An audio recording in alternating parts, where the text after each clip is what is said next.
Hi, I'm Corinne Samuels. Welcome to my channel, Toishma's Hut. I am coming to you with another Black History moment, and I am going to be talking about Pierre Dominique Toussaint Overture, and he was from the island of Haiti or Haiti. Some people call it Haiti, some people call it Haiti. In this video, I'm going to call it Haiti. Now, Pierre was born on May 20th, 1743, and he died on April 7th, 1803.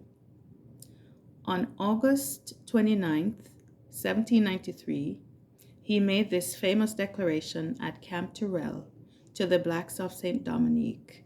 Haiti was formerly known as Saint Dominique. Brothers and friends, I am Toussaint Louverture. Perhaps my name has made itself known to you. I have undertaken vengeance. I want liberty and equality to reign in Saint Dominique. I am working to make that happen. Unite yourselves to us, brothers, and fight with us for the same cause. End of quote. Pierre was a Haitian general and the most prominent leader of the Haitian Revolution, who fought in numerous battles for the liberation of Haitian blacks. This famous revolt began on August 21st, 1791, and spread rapidly. He became known as Toussaint Louverture, the one who finds an opening, and brilliantly led his ragtag slave army and emancipated the slaves on the French colony. A formidable military leader, he turned the colony into a country governed by former black slaves as a nominal French protectorate and made himself ruler of the entire island. Bear in mind that slave revolts from this time period normally ended in failure and execution. However, this story was and is the exception. Though born a slave, Toussaint learned of Africa from his father, who had been born a free man there. He learned that he was more than a slave, that he was a man with brains and dignity. He had a liberal master who had trained him as a house servant and allowed him to learn to read and write. Toussaint took full advantage of this, reading every book he could get his hands on.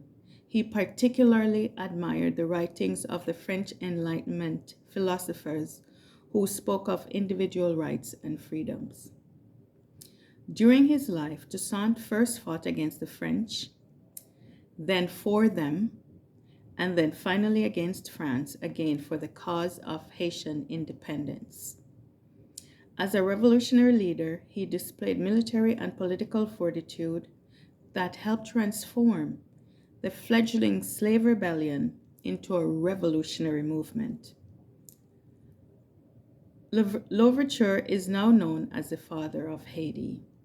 Initially, he allied with the Spaniards of the neighboring Santo Domingo. Later, he switched his allegiance to the French when the new Republican government abolished slavery. Toussaint gradually established control over the whole island and used his political and military influence to gain dominance over his rivals. Throughout his years in power, he worked to improve the economy and the security of Haiti. Worried about the economy, which had stalled, he restored the plantation system using paid labor, negotiated trade agreements with the United Kingdom and the United States, and maintained a large, well-trained army. On August 29th, 1954, the Haitian ambassador to France, Leon Thibault, inaugurated a stone cross memorial for Toussaint Overture at the foot of Fort de Roux. An inscription in his memory was installed in 1998 on the wall of the Pantheon in Paris. It reads, and I quote, "Combatant for liberty, craftsman of the abolition of slavery, Haitian hero, died in deportation, and the year." So that's the story of this very brave, great man from Haiti. I hope you enjoyed it.